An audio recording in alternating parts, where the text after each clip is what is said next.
जनसुराज ने अपनी पहली लिस्ट जारी की। उसमें एक ऐसा नाम है जिसे लोग महागुरु के नाम से जानते हैं। उनका नाम है कृष्णचंद्र सिन्हा, लोग केसी सिन्हा के नाम से जानते हैं। और बिहार के लाखों करोड़ों बच्चे उनकी लिखी हुई किताब को पढ़कर बड़े हुए हैं। वो इस बार कुम्हरार विधानसभा सीट से उम्मीदवार हैं। जनसुराज ने उन्हें अपना उम्मीदवार बनाया है। सर, आपका बहुत बहुत स्वागत है। Thank you. बिहार में कोई कुछ भी बन जाए, वो आप जैसा गणितज्ञ ही क्यों ना हो जाए, जिसे लोग महागुरु के नाम से जानते हैं, आखिर में राजनीति का रास्ता ही क्यों? सेवा करने के तो और भी कई सारे तरीके हो सकते हैं। बाकी सब फील्ड में शिक्षा के क्षेत्र से हम जुड़े हुए हैं और शिक्षा के क्षेत्र में जो हो सकता था, जैसे कॉलेज में, उसी कॉलेज जिस कॉलेज में हम पढ़ाई किए उसी कॉलेज का असिस्टेंट प्रोफेसर हुए, उस समय लेक्चरर कहलाता था, रीडर हुए, प्रोफेसर हुए, हेड ऑफ द डिपार्टमेंट हुए, डीन फैकल्टी ऑफ साइंस हुए और उसी कॉलेज के प्रिंसिपल भी हुए और अंत में उसी यूनिवर्सिटी के वाइस चांसलर भी हुए। तो उस क्षेत्र में जो हमको करना था वो तो कर चुके, लेकिन उसका दायरा लिमिटेड होता है। निचले तबके के जो बच्चे हैं, जो हमारे बिहार के, हम सब लोग जानते हैं कि बिहार के विद्यार्थी कठिन परिश्रमी होते हैं, प्रतिभा संपन्न होते हैं और ईमानदार होते हैं। आप देखते होंगे कि हमारे विद्यार्थी बाहर कॉम्पिटिटिव एग्ज़ाम की, जैसे यूपीएससी की तैयारी करने दिल्ली जाते हैं, एक छोटे से कमरे में रहते हैं, अपना खाना खुद बनाते हैं और सफल होकर के बहुत सारे उसमें से आते हैं। अगर उनको अपने आसपास इसी बिहार में ही वो वातावरण बना दिया जाए और बिहार में ही उनको गुणवत्तापूर्ण शिक्षा मिल जाए और कॉम्पिटिटिव एग्ज़ाम अगर दे रहे हैं डिफरेंट तरह के, तो उसकी तैयारी करा दिया जाए बिहार में ही। और गरीब तबके पर बहुत ध्यान देना होगा, क्योंकि वो प्रतिभा संपन्न होते हैं लेकिन उनके पास संसाधनों की कमी होती है और संसाधन के अभाव में उनकी मेधा कहीं ना कहीं मार खा जाती है। तो उसको कैसे ठीक किया जाए? तो मेन जो होता है इम्प्लीमेंट करने का मशीनरी अलग है, लेकिन नीति बनाने का। ठीक है सर, हम बिहार की शिक्षा व्यवस्था पर भी बात करेंगे। आपकी गिनती बिहार के प्रबुद्ध लोगों में होती है। आपको तो कोई भी पार्टी प्लेटफॉर्म दे देती। जनसुराज को आपने चुना है या जनसुराज ने आपको चुना है? नहीं, जनसुराज ने हमको चुना है, क्योंकि हमारा तो ये फील्ड था भी नहीं, लेकिन जनसुराज वाले बहुत समय से हमारे पास आ रहे थे तो निश्चित रूप से सम्मान के साथ अगर आए तो हमने कहा कि हाँ ठीक है, शिक्षा के क्षेत्र में विशेषकर मेरा प्राथमिकता रहेगा कि शिक्षा के क्षेत्र में जो किया जा सकता है वो किया जाए। बिहार में बहुत ही पोटेंशियल है। लोग कहते हैं कि यहाँ इंडस्ट्री नहीं है, पोटेंशियल है, लेकिन उसको करने की जरूरत है। बिहार में के संदर्भ में देखा जाए तो शिक्षा और कृषि, ये दो चीज़ पर अगर हम लोग ध्यान दे दें, इसमें जो यहाँ का पोटेंशियल है उसका सही उपयोग करें, तो बिहार को शिखर पर ले जाया जा सकता है। इतने दिन से आप राजनीति की बातों को देख रहे हैं, समझ रहे हैं। कभी किसी पार्टी ने कहा आपको कि आप चुनाव लड़िए? कभी आपने किसी पार्टी से इच्छा जाहिर की थी इससे पहले, या कभी आपने जाहिर नहीं की? आपको कभी ऑफर नहीं दिया गया इससे पहले?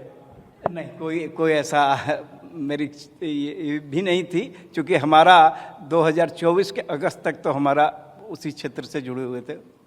वाइस चांसलर का टर्म पूरा हुआ, उसके बाद ही कुछ सोचा जा सकता था।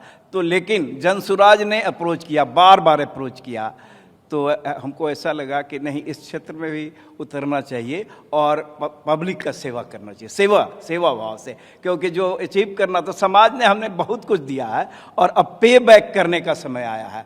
तो पे बैक करने का समय शिक्षा का क्षेत्र हो सकता है और ये जो राजनीति, ये पॉलिटिकल पार्टी का मंच होता है, तो ये भी एक माध्यम हो सकता है पे बैक करने का। आप लोगों की पहली लिस्ट आ गई है। जब पहली लिस्ट आई तो मैं प्रेस रिलीज देख रहा था। आप लोग खुद को बाकी पार्टियों से अलग बताते हैं, लेकिन आप लोगों ने भी प्रेस रिलीज में वही लिखा कि ईबीसी की संख्या इतनी, अल्पसंख्यकों की संख्या इतनी, सामान्य वर्ग के इतने उम्मीदवार होंगे। फिर आप लोग अलग कैसे हुए? दूसरी पार्टियों से कैसे अलग हुए? बिल्कुल, देखिए, जो व्यवहारिक पक्ष है उसको भी ध्यान में रखा जाता है और गरीब तबका के जो बच्चे लोग हैं जो निचले पायदान पर हैं उसको ऊपर लाना बहुत ज़रूरी है, क्योंकि विकास तब तक नहीं हो सकता, संपूर्ण विकास तब तक नहीं हो सकता जब तक निचले पायदान पर जो लोग हैं उनको ऊपर न लाया जाए। तो इसी को ध्यान में रख करके ये जो आप कह रहे हैं कि वो एक्चुअली जातिवाद नहीं है, बल्कि उस चीज़ को, उसका इकोनॉमिक पक्ष भी देखिए कि निचले तबके के जो लोग हैं उनको ऊपर कैसे लाया जाए, वो ज़्यादा बेहतर। कहीं ऐसा तो नहीं है कि ईबीसी की संख्या ये, अल्पसंख्यकों की संख्या ये, ऐसा करके कहीं रीजनल पार्टी को नुकसान पहुंचा करके राष्ट्रीय पार्टी को फायदा देने की कोई कोशिश तो नहीं है? क्योंकि ईबीसी का वोट नीतीश कुमार का वोट माना जाता है, अल्पसंख्यकों का वोट आरजेडी का माना जाता है, तो ये कोई राष्ट्रीय पार्टी को फायदा पहुंचाने की कोई कोशिश तो नहीं है? देखिए, अभी की जो स्थिति है, सबके हाथ में मोबाइल रहता है और सारी सूचनाएं उन तक पहुंचती है, इसलिए ये नहीं कहा जा सकता है कि किसी को फायदा। लोग सोच विचार कर, लोगों के बुद्धिमत्ता पर विश्वास करना चाहिए, वो अपनी बातों को उन तक पहुंचाइए और उनको निर्णय लेने दीजिए कि क्या करते हैं। और निश्चित रूप से जो पब्लिक का निर्णय होता है, जो जनता का निर्णय होता है, वो सर्वोपरि होता है और बहुत बेहतरीन भी होता है। आपको जहां से टिकट दिया गया है कुम्हरार विधानसभा क्षेत्र, इस विधानसभा क्षेत्र के लिए ये आपने चुना है या पार्टी ने तय किया कि आप वहां से चुनाव लड़ेंगे?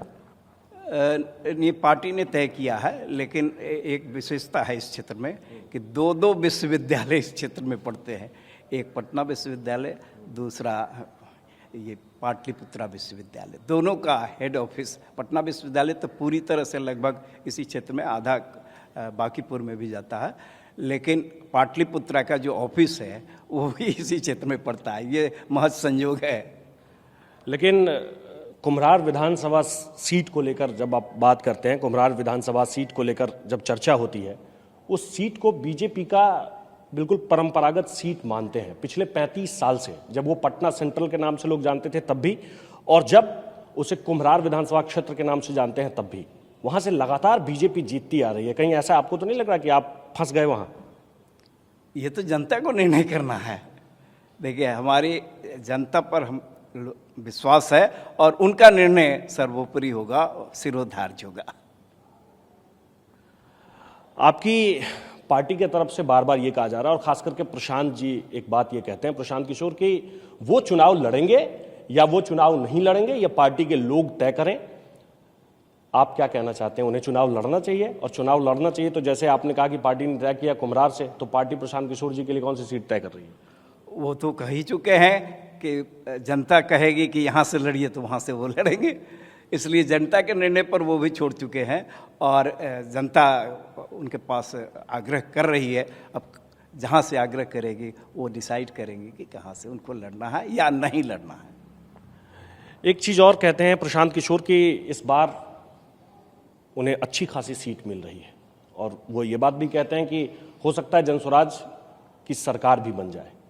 और जब उनसे ये पूछा जाता है कि मुख्यमंत्री कौन बनेगा, तो वो कहते हैं कि मेरे से ज़्यादा काबिल, मेरे से ज़्यादा पढ़े लिखे लोग इस पार्टी में हैं, तो मुख्यमंत्री मैं नहीं बनूंगा, वो लोग बनेंगे। कहीं वो आपकी तरफ इशारा तो नहीं कर रहे? आप गणितज्ञ हैं, आप चर्चित हस्ती हैं, आपके बारे में लोगों के बीच यही राय है कि आप काफ़ी पढ़े लिखे हैं, कहीं वो आपकी तरफ इशारा तो नहीं कर रहे हैं? नहीं, मेरा काम है जनता की सेवा करना, और जनता के सेवा के करने के लिए हम इस क्षेत्र में कदम रख रहे हैं, चूँकि मेरे लिए नया क्षेत्र है, लेकिन जनता के सेवा करने के लिए और किसी पद के लालसा में हम ये नहीं कर रहे हैं। अब तक बिहार में जितने लोग सत्ता में रहे, उसमें से सबसे अच्छा शासनकाल आपको किसका लगा और सबसे बुरा शासनकाल किसका लगा? केसी सिन्हा ने एक लंबा वक्त देखा है, पटना जैसे शहर में रहकर देखा है, आपने इतनी किताबें लिखी, लाखों करोड़ों छात्रों से आपकी अब तक मुलाकात हुई होगी, सैकड़ों छात्रों को, हजारों छात्रों को आपने पढ़ाया है, तो आपकी अपनी क्या राय है सरकार को लेकर कि किसकी सरकार सबसे बेहतर रही और किसकी सरकार सबसे खराब रही? देखिए, अपने अनुसार तो सब कोशिश करते हैं कि बेहतर करें, जनता के लिए कुछ बेहतर करें, लेकिन मैं अपना व्यक्तिगत राय व्यक्त करता हूं कि हमारे लिए माननीय नीतीश जी अच्छे लगते हैं हमको, इसलिए कि उनका विज़न जो है वो ज़मीन पर अगर उतार लिया जाए तो बिहार बहुत तरक्की करेगा, और उन्होंने किया है।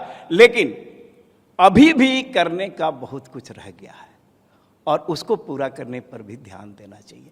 बिहार, हम कह ही चुके हैं कि बिहार के प्रतिभा को कैसे शिखर पर ले जाया जाए। युवाओं में बेचैनी है।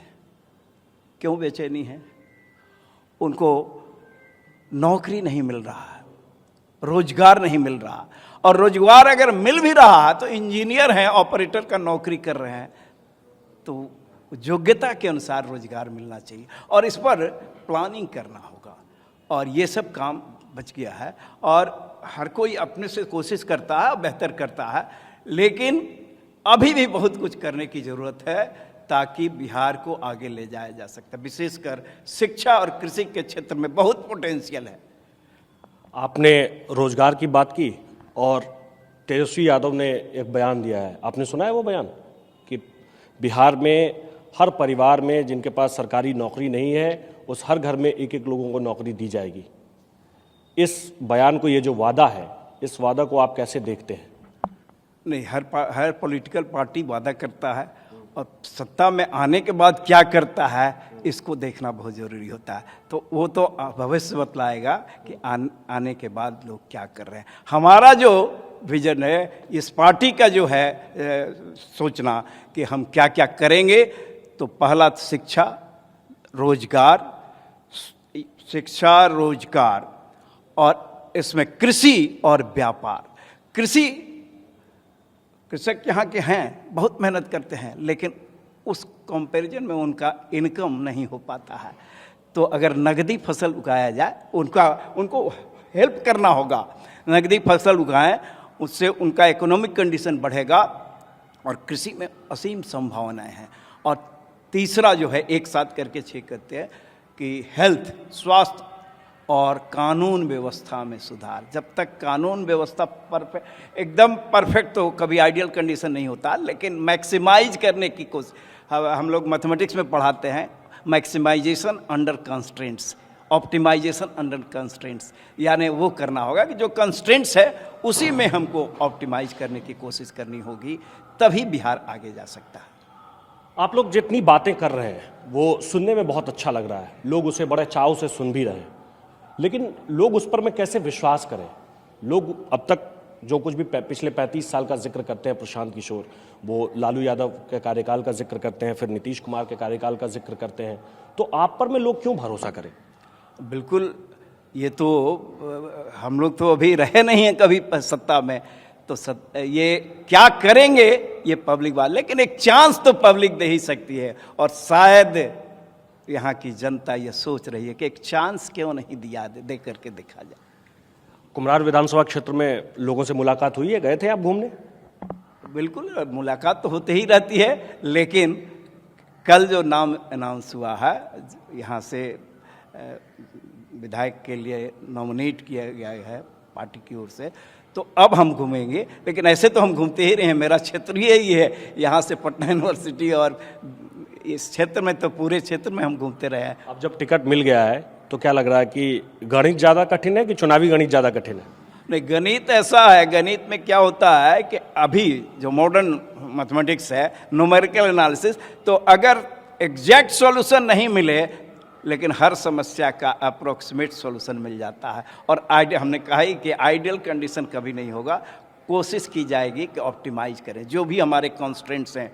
कॉन्स्ट्रेंट्स भी तो होते हैं, इतना लिमिटेशन है, इसी में हमको बेहतर करना है, तो ऑप्टिमाइजेशन का थ्योरी हम तो मैथमेटिक्स वाले हैं, लगा सकते हैं। आप शिक्षा को लेकर बात कर रहे थे, आप बड़े बड़े पद पर रहे, आपने कहा आप खुद ही प्रिंसिपल रहे, आप शिक्षा के क्षेत्र में बिहार के बड़े बड़े लोगों से आपकी काफ़ी समय तक बातचीत रही। आपने कभी बिहार सरकार को इसके बारे में लिखा कि शिक्षा में कैसे सुधार किया जाए? आपने कभी किसी चीफ मिनिस्टर को, किसी शिक्षा मंत्री, एजुकेशन मिनिस्टर को कभी आपने कोई सुझाव दिया? कभी आपने बताया कि इस जगह पर ये ठीक करने की ज़रूरत है, अगर ऐसा कर देंगे तो बिहार के बच्चों के लिए बहुत अच्छा होगा? इससे पहले आपने कभी किया है ऐसा? नहीं, बिल्कुल सजेशन तो देते ही रहे हैं, बहुत सारे निर्णयों में शामिल भी रहते हैं, लेकिन लिमिटेशन है, लॉन्ग टर्म प्लानिंग करना होगा, बहुत सोच विचार करके लॉन्ग टर्म प्लानिंग करना होगा, क्योंकि तात्कालिक लाभ हो सकता है, लेकिन हमको ऐसा प्लानिंग करना होगा ताकि परमानेंट लाभ हो और बिहार के बच्चे आगे बढ़ें, इसके लिए प्लानिंग करना होगा और बहुत सोच विचार करके निर्णय लेना होगा कि क्या क्या किया जा सकता है। वो असीम संभावनाएं हैं। फिर कहेंगे कि बिहार में वो पोटेंशियल है कि बंगलोर, पूना और गुड़गांव बिहार बन सकता है। असीम संभावनाएं हैं। इसको कैसे किया जाए, इसके लिए सोचना होगा और पूरा गंभीरता से सोचना होगा। पटना में एक चर्चा है, बहुत चर्चा है कि जनसुराज के जो नेता हैं, हर नेता के पास एक एक फाइल है किसी न किसी की वो कुंडली खोल देते हैं कुछ दिन पर। केसी सिन्हा के पास भी किसी की फाइल है क्या? इसमें हम कुछ नहीं कहेंगे, इसलिए कि हम उस क्षेत्र के हैं ही नहीं हैं। हमारा काम है बच्चों को पढ़ाना, अभी तक तो यही रहा है, इसलिए इसमें हमारा कोई इंटरेस्ट भी नहीं है। दूसरे के बारे में क्या है उससे हमको कोई मतलब है। हम क्या करना चाहते हैं ये हम आपको बताएं। ये तो आपकी पार्टी तो रोज कोई ना कोई खुलासा कर देती है। कभी किसी ने कहाँ जमीन खरीदी, कौन कितना पढ़ा लिखा है, हर दिन किसी न किसी का नाम आ जा रहा है। प्रशांत किशोर तो बाकायदा प्रेस कॉन्फ्रेंस करके खुलासा करते हैं। उसमें उनके पास जो रहता है उसके अनुसार खुलासा करते होंगे, लेकिन निश्चित रूप से उनके पास पेपर्स होते होंगे। उसमें हमारा कोई इंटरेस्ट नहीं है। हमारा इंटरेस्ट है कि कैसे इस बिहार को आगे ले जाया जाए। हाँ, भ्रष्टाचार भी एक बहुत बड़ा मुद्दा है, क्योंकि डीप रूटेड करप्शन यह बिहार के संदर्भ में नहीं, पूरे बल्कि दुनिया के संदर्भ में क्या है, तो डीप रूटेड करप्शन जो है उसको ख़त्म करना होगा। हर स्टेज पर अगर करप्शन प्रयास लोग कर रहे हैं, लेकिन और प्रयास करने की ज़रूरत है और उसमें भी प्लानिंग करना होगा कि कैसे किया जाए, ऊपर से नीचे या नीचे से ऊपर, या इसमें जनता को शामिल करना होगा। जनता अगर जागरूक हो जाए तो करप्शन का बहुत हद तक, बहुत परसेंटेज खत्म हो सकता है। जनता को भी सेवा करने के लिए किसी पद का होना बहुत ज़रूरी है ना? बिल्कुल नहीं ज़रूरी है, बिल्कुल नहीं ज़रूरी है। तो फिर केसी सिन्हा विधायक क्यों बने? देखिए, इसमें यह है कि बिना पद का आप सेवा करते हैं तो वो उसका क्षेत्र लिमिटेड हो जाता है, लेकिन अगर कुछ आप निर्णय लेने की स्थिति में आ जाते हैं तो क्षेत्र बहुत व्यापक हो जाता है और आप निर्णय को इम्प्लीमेंट करा सकते हैं। तब तो निर्णय लेने के लिए सबसे बढ़िया पद है मुख्यमंत्री का पद। इच्छुक हैं आप? बिल्कुल नहीं। ये निर्णय लेने का मतलब उस टीम में शामिल होना, उस टीम में शामिल होना भी तो निर्णय लेने का है। तो निर्णय लेने की भी बहुत ज़रूरत होती है और निर्णय सही होना चाहिए, सोच विचार करके लेना चाहिए। तो अभी हमारे साथ थे महागुरु के नाम से प्रसिद्ध केसी सिन्हा। वो कह रहे हैं कि सेवा करने के लिए एक पद का होना ज़रूरी है और जब आपके पास पद होता है तो लोगों को सेवा करने में आसानी होती है। नहीं, हमने ये नहीं कहा कि सेवा करने के लिए पद की जरूरत है। पद नहीं रहने पर लिमिटेशन हो जाता है, उसका क्षेत्र उतना व्यापक नहीं होता है, लेकिन पद होने पर आप निर्णय को लागू करवा सकते हैं। बस यही, उसका क्षेत्र व्यापक हो जाता है। बस इतना ही हमने कहा है। बहुत बहुत शुक्रिया सर आपका हमारे साथ बातचीत करने के लिए। Thank you very much.